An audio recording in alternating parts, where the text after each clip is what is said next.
On a clear night, far from the glow of any city, one need only look upward to confront the oldest and most disquieting of all human questions: are we alone? The sheer scale of the cosmos would seem to demand an answer in the negative.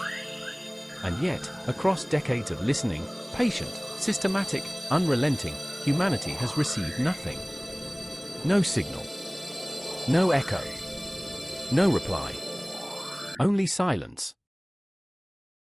It is into this silence that we now venture, to ask not merely whether intelligent life exists elsewhere, but what its absence might say about our own extraordinary and perhaps singular place in the universe. To understand the weight of that silence, one must first appreciate the numbers behind it. The universe is approximately 13.7 billion years old. Our own galaxy, the Milky Way, harbors hundreds of billions of stars, and around billions of those stars orbit planets not entirely unlike our own. By any reasonable statistical inference, the conditions for intelligent life should have arisen not once, but countless times, scattered across the cosmos like sparks from an ancient fire. And yet we see nothing. No transmissions. No great engineering work spanning entire star systems. Not a single shred of evidence that anyone, anywhere, has ever reached out across the void. This baffling contradiction has a name: the Fermi Paradox. Posed by the physicist Enrico Fermi with characteristic directness, it distills one of science's deepest mysteries into a single, haunting question. Where is everybody? To begin unraveling the paradox, we might first turn our scrutiny inward, for we have always imagined extraterrestrial intelligence in our own image. Biological. Carbon-based. Mortal. But consider what space truly demands of a living creature. Even something as familiar and elementary as a candle flame is transformed beyond recognition by the conditions of the cosmos. On Earth, gravity draws cooler, denser air downward, stretching the flame into its characteristic teardrop. Remove gravity entirely, as astronauts aboard the International Space Station have observed, and that same flame contracts into a perfect, silent sphere. The physics that govern even the simplest phenomena are fundamentally different beyond the shelter of our world. And the human body, exquisitely refined over millions of years of terrestrial evolution, is profoundly ill-suited to endure them. In the absence of constant gravitational stress, muscle and bone begin to deteriorate with alarming speed.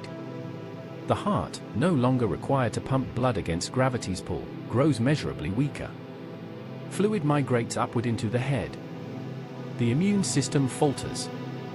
These are not minor inconveniences, they are the systematic unraveling of a biological machine built for one specific world. Beyond our solar system, the threat intensifies still further. Space is saturated with radiation, a relentless barrage of galactic cosmic rays, high-energy particles forged in the depths of distant stars, capable of penetrating virtually any conventional shielding. Added to this are the sudden, violent eruptions of our own sun, solar particle events that can deliver a lethal dose of radiation with almost no warning. For organisms such as ourselves, interstellar travel is not merely challenging. In its present form, it is very close to impossible. If biology itself is the obstacle, then perhaps the answer lies in transcending it. This is the reasoning at the heart of what NASA historian Dr. Stephen Dick termed the intelligence principle. The proposition is deceptively simple, yet profound in its implications. Any culture, anywhere in the universe, will be driven by an innate imperative to maximize its own knowledge and intelligence, for intelligence, above all other attributes, confers the greatest advantage for long-term survival. And if it is possible to improve upon intelligence, the pressure to do so will be irresistible. Our own biological minds, for all their remarkable capacities, carry hard limits. We think slowly. Our memories are fallible. We are mortal. One might even ask whether humanity, as it exists today, represents not the pinnacle of an evolutionary journey but merely a brief transitional stage, a stepping stone between one form of intelligence and another. The logical consequence of this reasoning is striking. Any civilization that survives for thousands or millions of years will almost inevitably have shed its biological substrate. In its place, artificial intelligence, effectively immortal, vastly more capable, and built not for the mild and sheltered conditions of a single planet, but for the raw, indifferent enormity of space itself. If this reasoning holds, the universe should not merely contain life. It should be teeming with artificial minds. And yet, again, silence. The deepening of this mystery leads us to one of the most sobering ideas in all of modern science, the Great Filter. Proposed by economist Robin Hanson, the concept holds that somewhere along the long chain of steps between the first stirrings of life and a civilization capable of colonizing the galaxy, there lies a barrier, some transition so improbable, so catastrophically difficult, that almost nothing survives it. The chain itself is formidable. Life requires the right planet in the right orbit around the right kind of star. It requires the spontaneous emergence of self-replicating molecules, a step whose probability remains deeply uncertain. It demands the slow ascent from simple to complex cellular life. Then the appearance of intelligence.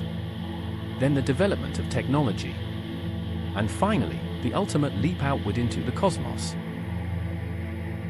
At which of these steps does the filter lie?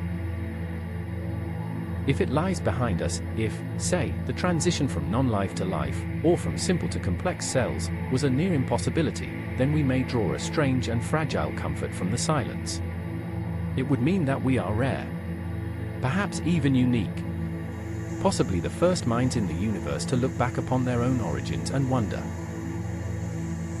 But if the filter lies ahead of us, if every civilization that reaches our current level of technological sophistication is somehow doomed, whether through self-destruction, ecological collapse, or some as yet unimagined catastrophe, then our silence is not the quiet of an empty universe.